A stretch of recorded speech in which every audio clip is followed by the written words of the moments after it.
ورنہ کچھ بہت پہلے آپ لوگوں کو چھوڑ دیتے ہیں. جی ہے کہ نہیں؟ اصل میں گاؤں کا تو ضرور ہوں مگر گاؤں کا نہیں رہ گیا ہوں. اس لیے سب لوگوں کی یہ خواہش ہوگی کہ یہ آ گئے ہیں تو تھوڑی دیر ان کو پکڑ لو، بھاگنے نہ پائیں، اور پھر چلے جائیں گے تو کہاں جلدی آئیں گے. تو آپ لوگوں کی محبت میں محسوس کرتا ہوں،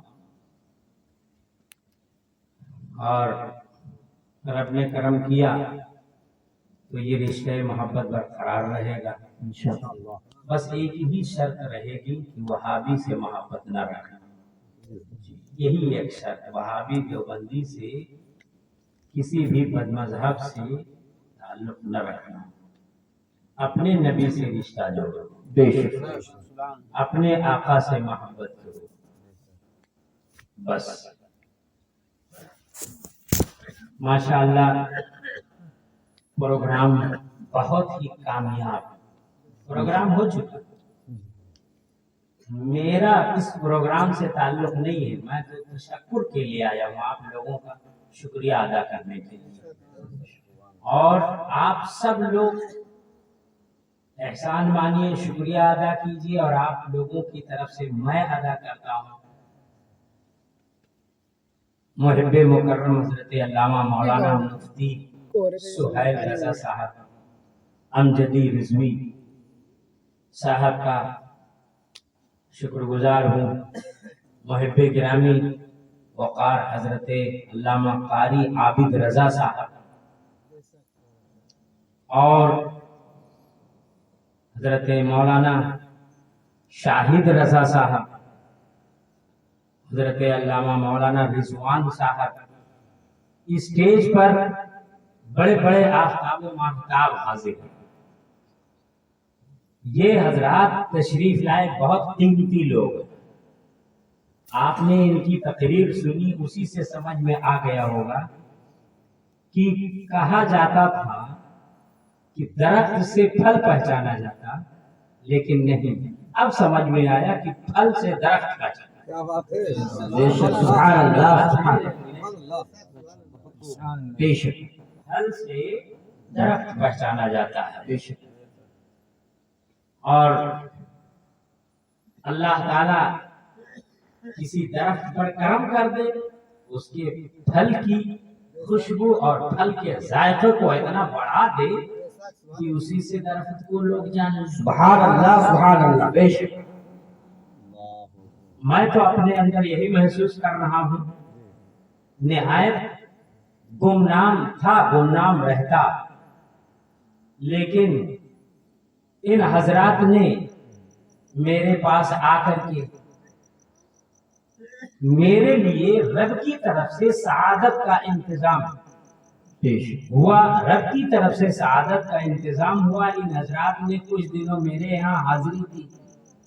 اب یہ کہہ رہے ہیں کہ ابو الحسن سے لیا ہے، اس لیے ابو الحسن کا نام لے رہے ہیں.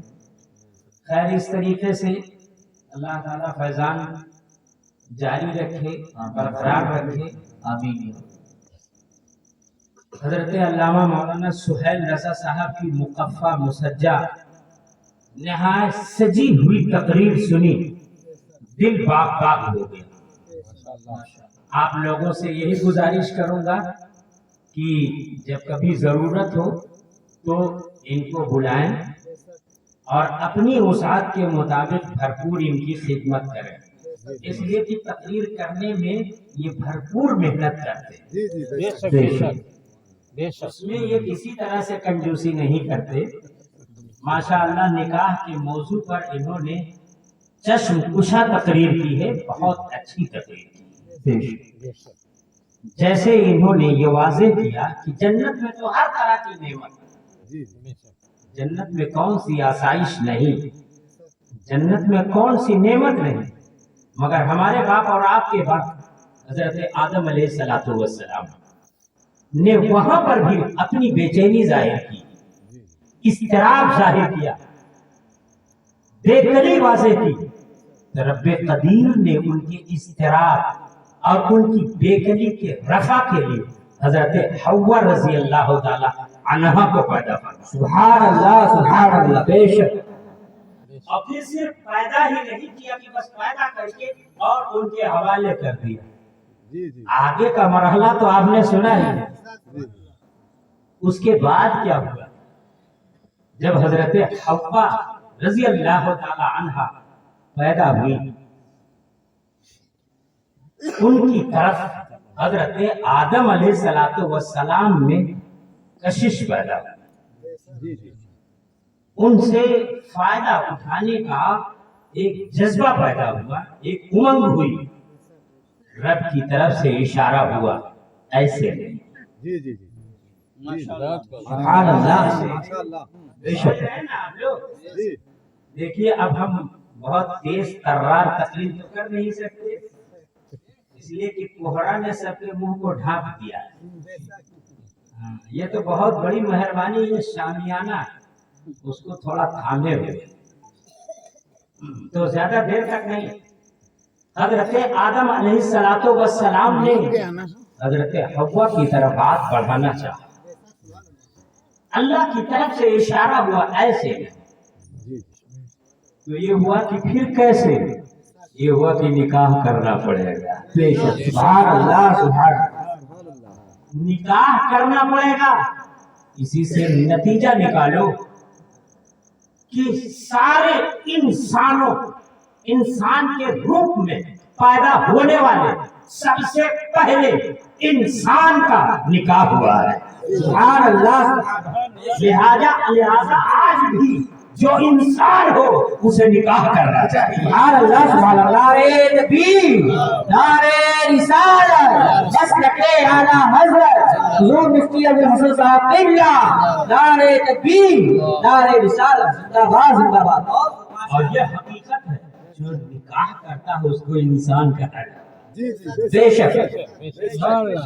قیامت قریب ہوگی تو ایک ایک کے پیچھے 50 عورتیں ہوں گی. اس کو انسان نہیں کہا جائے گا. اور آج بھی جو لوگ ہوٹل بازیاں کرتے ہیں، غلط کاریاں کرتے ہیں، اپنے ہندوستان میں یا پاکستان میں یا کسی بھی ملک میں جو بھی غلط کام کرتا ہے، بدکاری کرتا ہے، اسے انسان نہیں وحشی اور درندہ کہا جاتا ہے. بے شک. جانور کہا جاتا ہے. پتا چلا نکاح کرنا یہ انسان کا کام ہے. اور پھر یہ بھی سمجھ لو کہ نکاح وہ عظیم عمل، وہ عظیم عبادت ہے جو آج زمین پر کیا جا رہا ہے، مگر سب سے پہلے جنت میں ہوا ہے، جنت میں کیا گیا ہے. سبحان اللہ سبحان اللہ. بے شک. آج آپ اس زمین پر جو نکاح کرتے ہیں یہ جنتی نکاح کی سنت ہے. ماشاءاللہ. ایک جنتی نکاح کا عمل ہے، یہ اس کی ایک نقل ہے. اور اتنی بات تو سمجھ میں آ ہی گئی. اور اسی کے ساتھ ساتھ یہ بھی سمجھو کہ جب نکاح کیا جاتا ہے تو نکاح ایسے فری میں نہیں ہوتا. نکاح فری میں نہیں ہوتا، بلکہ اس کے لیے کچھ خرچ کرنا پڑتا ہے. یہاں تو الٹا ہے، لڑکی ہی والے کے یہاں لوگ خرچ لے کے آتے ہیں. کیا بات ہے؟ کیا بات. یہ تو بھکاری لوگ. مرد کو کہا گیا ہے کہ نکاح کرے اور خرچ لگائے، اس پر کچھ لگائے، کچھ مال دولت اس کے بدلے میں دے. ہے بات صحیح کہ نہیں؟ جنت میں جب حضرت آدم علیہ السلام نے حضرت حوا رضی اللہ تعالی عنہ سے نکاح کرنا چاہا تو پھر وہیں پر اسٹاپ ہو گیا. Don't go to your fault. Must stop here and follow what you are giving command. آپ کو جو بھی حکم آگے دیا جا رہا ہے اس کا فالو کرو. آپ لوگ انگریزی تو سمجھتے ہیں نا، یوپی کے رہنے والے ہیں، پورا یوپی انگریزی ہے. ہاں یوپی تو انگریزی ہی ہے. You have to understand English. نہیں سمجھتے؟ اتنی بات تو سمجھو کہ جب نکاح کرنا چاہا، پہلے تو یہ ہوا کہ نکاح کرو، اب یہ ہوا کہ نکاح کیا جائے، مگر جب نکاح کی آمادگی ہو گئی تو پھر اشارہ ہوا فری میں نہیں، مہر دینا ہو. بے شک سبحان اللہ، مہر دینا ہوگا. اب حضرت آدم علیہ السلام تو جنت میں تھے، ہندوستان کی تو مارکیٹ تھی نہیں ہے، اور یہاں کی دولت، یہاں کا مال، یہاں کا سونا، یہاں کی چاندی، یہاں کا کچھ بھی زر و جواہرات میں سے جنت میں ان کے پاس تو تھا نہیں. تو کیا کرتے؟ حضرت آدم علیہ السلام سے فرمایا گیا کہ مہر دینا ہوگا. اب مہر میں کیا دیا جائے؟ حضرت آدم علیہ السلام بے چین، مہر میں کیا دیا جائے؟ تو رب کی طرف سے اشارہ ہوا کہ اے آدم، حوا سے تم نکاح کرو اور نکاح میں مہر دینا ہوگا، مگر مہر میں دنیا کی کوئی دولت نہیں چاہیے، زر و جواہرات نہیں چاہیے، مال و دولت نہیں چاہیے، بلکہ میرے محبوب کے 10 بار درود پڑھنا ہوگا. نعرے تکبیر، نعرے رسالت، مسلک اعلی حضرت، فیضان اعلی حضرت، نعرے تکبیر، نعرے رسالت. دولت نہیں، مصطفیٰ جان عالم پر درود شریف. ایک روایت کے مطابق تو 3 ہی بار، اور ایک روایت کے مطابق 10 بار. اب یہ بھی تو آپ سوچو، تھوڑا سا یہیں پر ٹھہر جاؤ. ہمارے باپ اور آپ کے پاس جنت میں ہے اور ان کا نکاح ہو رہا ہے، مہر میں مصطفیٰ پر درود پڑھوایا جا رہا ہے. ظاہر میں میرے نبی پیدا نہیں ہوئے ہیں، ابھی مکہ کی دھرتی پہ پیدا نہیں ہوئے ہیں. جنت میں آدم علیہ السلام ہے، ان کا نکاح ہو رہا ہے، اور اس نکاح کے موقع پر کہا جا رہا ہے مہر میں میرے حبیب پر درود پڑھو. بے شک سبحان اللہ. آدم علیہ السلام نے یہ نہیں کہا مولا وہ تیرا حبیب بھی ایک انسان ہوگا، میں بھی ایک انسان ہوں، وہ بھی آدمی، میں بھی آدمی، وہ بھی بشر، میں بھی بشر، وہ بھی ایک انسان ہی کے روپ میں ہوں گے، تو ہم میں ان میں فرق نہیں، ہم ان کی طرح ہیں، وہ ہماری طرح ہے، تو ان کے اوپر درود کیوں پڑھیں؟ اور جب ہمارے باپ نے نبی پاک محمد عربی کو اپنے جیسا نہیں سمجھا تو ہم کیسے اپنی طرح سے؟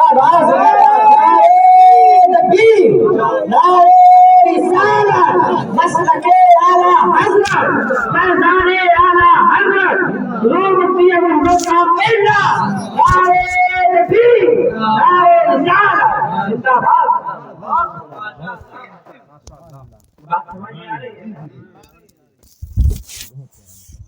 اس پر کوئی وہابی کہہ سکتا ہے، کوئی دشمن کہہ سکتا ہے.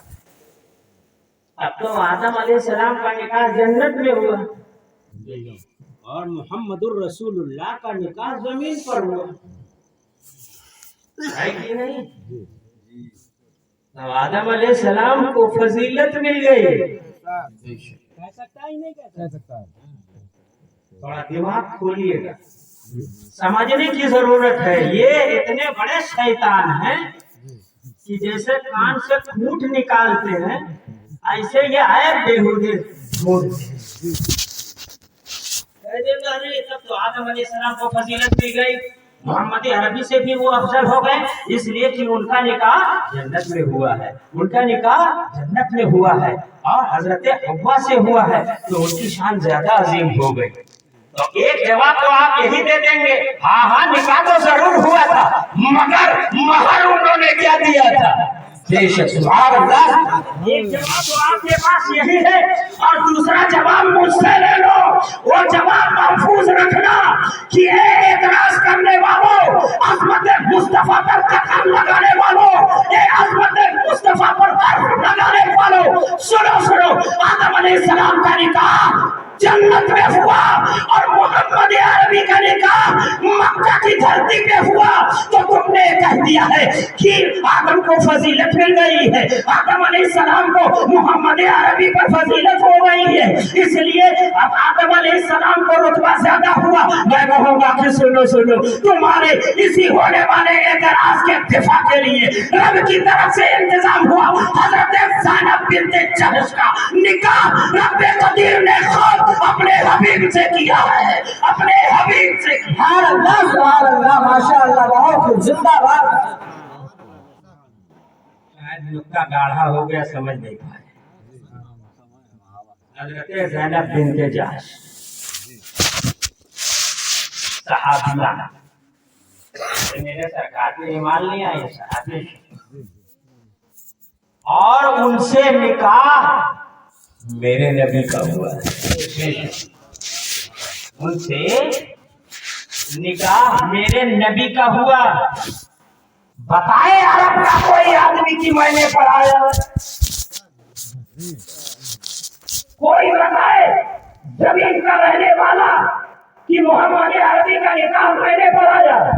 آدم علیہ السلام کا نکاح جنت میں ضرور ہوا، مگر آدم علیہ السلام اور حضرت حوا کا ایجاد و قبول کس نے کرایا ہم نہیں جانتے، کس فرشتے نے کرایا ہم نہیں جانتے، اس کا کہیں پر بیان نہیں ملے گا، مگر جب زینب بنت جحش سے نکاح محمد عربی کا ہوا، قرآن فرماتا ہے کہ رب قدیر نے خود نکاح کرایا۔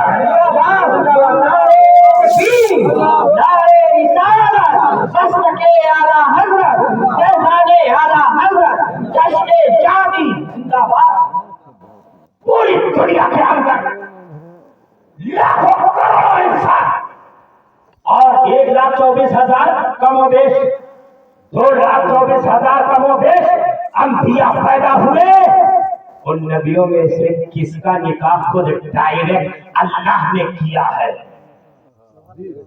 نکاح کس کا پڑھایا ہے؟ اگر عظمت مصطفیٰ کا تمہارے اندر کچھ بھی حصہ ہے تو بولو نا، سب سے اعلیٰ وہ والا ہمارا نبی، سب سے بالا وہ والا ہمارا نبی، جس کو شایا ہے ایسے خدا کا جلوس ہے، وہ سلطانے والا ہمارا نبی، خالصہ اولیاء، اولیاء سے رسول اور رسولوں سے اعلیٰ ہمارا نبی کون دیتا ہے؟ دینے کو وہ چاہیے، دینے والا ہے سچا ہمارا نبی۔ سبحان اللہ۔ لوگ ہمارے نبی صلی اللہ تعالیٰ علیہ وسلم کی عظمت صحیح طور پر سمجھتے کہتے کیا ہے کہ میلاد یہ سب سے بدعت، یہ کیا میلاد کیا ہے؟ میلاد کیا ہے؟ میلاد ہی نہیں سمجھتے، جشن میلاد النبی، عید میلاد النبی، عید میلاد النبی، ایسے لوگوں کو بتا دو کہ حضرت عیسیٰ علیہ السلام کی قوم نے آ کر کے کہا تھا اے عیسیٰ علیہ السلام اللہ کے آپ نبی ہیں، دعا کر رہی تھی کہ اللہ تعالیٰ آسمان سے دسترخوان اتار دے، دسترخوان آسمان سے یعنی جنتی کھانا، کچھ دن اترے تکونو لنا عیدن، اب عیدن لنا وہ ہمارے لیے عید ہو جائے۔ آپ دعا کر دیجیے کہ ربنا انزل علینا مائدۃ من السماء، اے ہمارے رب آسمان سے دسترخوان اتار دے، اور جب وہ دسترخوان اتارا ہے تو ہمارے لیے عید ہو جائے، ہمارے لیے جشن ہو جائے، جشن کا دن ہو جائے۔ کیا اس سے سمجھ میں آیا کہ جنتی کھانا جس دن اتارا ہے وہ دن عید کا ہو جائے، وہ جشن منانے کا دن ہو جائے؟ تو اللہ کی طرف سے اگر جنت سے کھانا اترنے لگے اور جس دن اترے وہ عید ہو جائے، اب کھانا جس کے صدقے میں بنا ہے، جنت جس کے صدقے میں جنت جس کے صدقے میں، زمین جس کے صدقے میں، آسمان جس کے صدقے میں، نبی اور رسول جس کے صدقے میں، وحوش و طیور جس کے صدقے میں، پہاڑ اور پرندیاں جس کے صدقے میں، چاند و سورج جس کے صدقے میں، انسان جس کے صدقے میں، ملک اور فلک جس کے صدقے میں، وہ جس دن آئے وہ کیا میلاد کا دن نہ ہوگا؟ کیا وہ جذبہ نہ ہوگا؟ کیا وہ خوشی کا دن نہ ہوگا؟ ماشاء ضرور ہوگا۔ سنو حضرت عیسیٰ علیہ السلام نے دعا کر دی تھی، اور اس دعا کی برکت کیا ہوئی؟ آسمان سے کھانا اترنے لگا، جنت سے کھانا اترنے لگا، اب لوگ کھا رہے ہیں، مست ہو رہے ہیں، مگر ہاں سنو، جو لوگ کھاتے رہے اور شکر کرتے رہے وہ تو الحمدللہ کامیاب رہے، کامیاب رہے، اور جن لوگوں نے ناشکری کی تھی وہ خنزیر بنائے گئے، وہ ذلیل اور خوار کیے گئے، ان کے اوپر عذاب آیا تھا۔ بس اسی طریقے سے سمجھتے رہو، مصطفیٰ پیدا ہوئے، ابو بکر خوش ہوئے ہیں، ان کا نام بلند ہو رہا ہے، مصطفیٰ پیدا ہوئے، علی مرتضیٰ کو خوشی ہو رہی ہے، عمر فاروق کو خوشی ہو رہی ہے، چاند و سورج کو خوشی ہو رہی ہے، زمین و آسمان کو خوشی ہو رہی ہے، کائنات کو خوشی ہو رہی ہے، مگر غم ابلیس کو ہو رہا تھا، تو کہنے والے نے صاف کہہ دیا، نثار تیری چہل پہل پر ہزاروں ہی ہے نبی منور، سوائے ابلیس کے جہاں میں سبھی تو خوشیاں منا رہے ہیں، سبھی تو خوشیاں منا رہے ہیں۔ نعرے تکبیر، نعرے رسالت، مسلک اعلی حضرت فیضان حضور تاج الشریعہ، نعرے تکبیر۔ حشر ڈالیں گے ہم پیدائش مولا کی دھوم، دم میں جب تک دم ہے ذکر ان کا سناتے سبحان اللہ، جائیں گے، دم میں جب تک دم ہے ذکر ان کا سناتے جائیں گے۔ جن لوگوں نے حضرت عیسیٰ علیہ السلام کی دعا سے اترنے والا کھانا شوق سے کھایا، شکر ادا کیا، وہ تو انسان رہے، شریک ہے، وہ سب کے سب کیا رہے؟ انسان رہے۔ اور جن لوگوں نے بغاوت کی تھی وہ انسان نہیں رہا، خنزیر بنایا گیا ہے۔ تو محمد عربی تو صرف نعمت ہی نہیں ہے، جانے نعمت ہے، بے شک صرف رحمت ہی نہیں ہے، جانے رحمت ہے۔ مصطفیٰ جانے رحمت کے لاکھوں سلام، شمع بزم ہدایت پہ لاکھوں سلام، شہر یار ارم تاجدار حرم، نوبہار شفاعت پہ لاکھوں سلام۔ وہ شان ہے مصطفیٰ کی، وہ نہ تھے تو کچھ نہ تھا، وہ جو نہ ہو تو کچھ نہ ہو، جان ہے وہ جہان کی، جان ہے تو جہان ہے۔ اے حسن پور کے سنی مسلمانوں، میرے بزرگ بھائیوں اور میرے چاچاؤں اور داداؤں اور باباؤں، غور سے سن لو، یہ زمانہ بہت ہی فتنے کا زمانہ ہے۔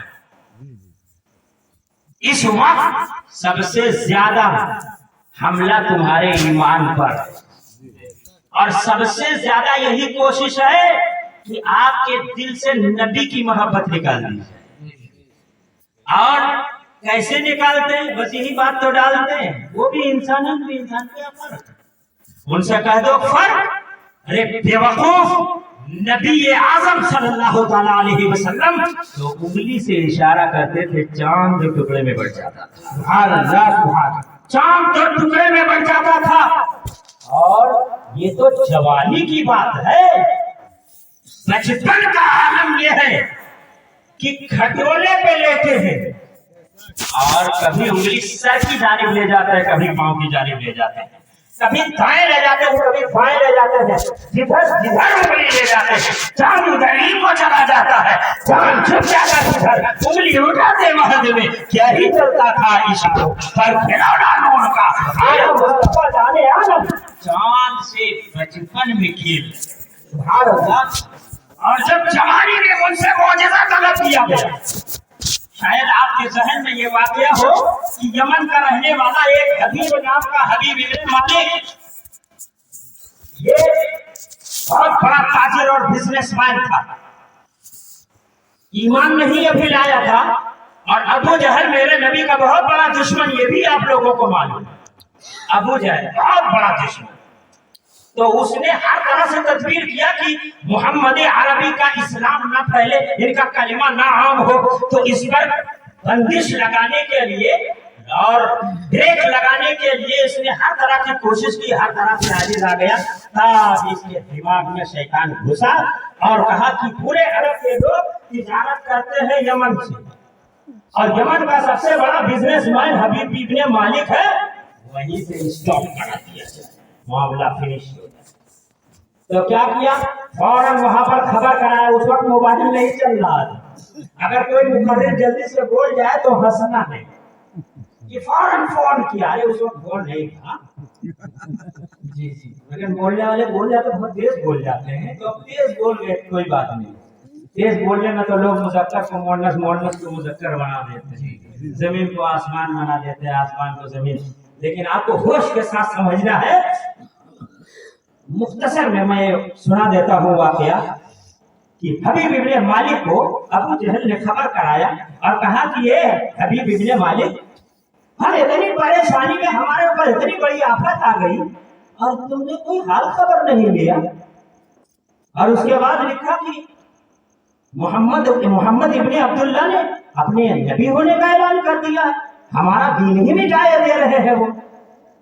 حبیب ابن مالک نے جب خط پڑھا، ایک دم سے اٹھا، بھاگتا ہوا آ گیا، عرب کی سرزمین پہ آ گیا۔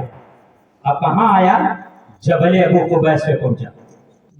رات تھی اور اس نے اتفاق 14ویں رات تھی، 14ویں رات، جگمگاتی رات، نورانی رات، اور وہاں پہنچا ہے۔ تو پہنچنے کے بعد ابو جہل کو بلایا، کہا اے ابو جہل، یہ کیا تم نے میرے پاس لکھا ہے؟ تو کہا آپ پڑھ لیجئے نا۔ تو کہا میں نے پڑھ لیا، لیکن سنو یہ بات تمہاری طرف سے، میں ان کی بھی تو سنوں گا، ذرا غور سے سننا۔ کہا تھا کہ میں محمد ابن عبداللہ سے بھی بات کرنا چاہتا ہوں، ان کو بلا کے لاؤ، لیکن ایسے نہیں، بڑے بڑے جتنے ہیں قریش کے، عرب کے جتنے بڑے بڑے لوگ ہیں، سب کو اکٹھا کرو یہاں پر، نہ کرو میلاد، نہ کرو میرے نبی کا جشن۔ ہاں دیکھو کیسے کیسے ہو رہا، توجہ کی ضرورت ہے، تبھی آپ سمجھ پائیں گے، اس لیے کہ رات اب آخری ہے، اس لیے آخری جملے بولے جائیں گے۔ کہا تھا کہ آپ بڑے بڑے لوگوں کو اکٹھا کر لیجئے۔ کس کے لیے اکٹھا کیا جا رہا ہے؟ ذرا سوچو نا، میرے نبی کے لیے، میلاد روکنے والے، جشن روکنے والے، اور ابو جہل وہاں پر موجود ہے۔ اس نے کہا ٹھیک ہے صاحب، ہم سب کو اکٹھا کر لیتے ہیں۔ اب عرب کے بڑے بڑے لوگوں کو اکٹھا کیا ہے، قریش کے بڑے بڑے لوگوں کو اکٹھا کر لیا ہے، جبل ابو قبیس پر ایک جشن کا سما ہے، اور اسی میں وہ حبیب ابن کہتا ہے، یمن کا رہنے والا حبیب کہتا ہے کہ اب محمد الرسول اللہ کو بلاؤ، دو آدمی کو بھیجا جائے۔ جو لوگ گئے میرے آقا کی بارگاہ میں، جب میرے آقا کے یہاں گئے تو کہا کہ یمن کے حبیب آئے ہیں، جبل ابو قبیس پر ہیں، اور وہاں آپ سے ملنا چاہتے ہیں۔ بعض روکنے والوں نے روکا تھا کہ حضور وہاں کچھ نقصان نہ ہو جائے، مگر میرے نبی سب جانتے ہیں، میرے نبی سب جانتے ہیں کہ حبیب آج میرا حبیب ہونے والا ہے۔ اب تک دنیا کا حبیب تھا، اب حبیب رب العالمین کا حبیب ہوگا، ماشاءاللہ۔ اس لیے میرے نبی تیار ہو گئے، ساتھ میں ابو بکر ساتھ ہو گئے۔ یہ ایسے صدیق اکبر یار غار ہیں، کوئی مشکل گھڑی ہو ساتھ لگ جا رہے ہیں، اور ان کو اجازت بھی مل جا رہی ہے۔ اب یہ دونوں اب صدیق اکبر ہیں، غلامانہ انداز میں ساتھ ہیں، اور آگے آگے میرے مصطفیٰ جا رہے ہیں، اور ادھر ابو جہل تنبیہ کرتا ہے کہ اے لوگوں، محمد ابن عبداللہ آ رہے ہیں، محمد الرسول اللہ آ رہے ہیں، مگر جب وہ آئے تو کوئی تعظیم میں اٹھنا نہیں، بیٹھو بیٹھے ہی رہنا۔ وہاں بھی یہی کہتا ہے، سلام پڑھنا نہیں، کیونکہ وہ بھی سمجھتا ہے کہ سرکار کی آمد ہوتی ہے۔ بے شک تو کیا کہا؟ آ رہے ہیں،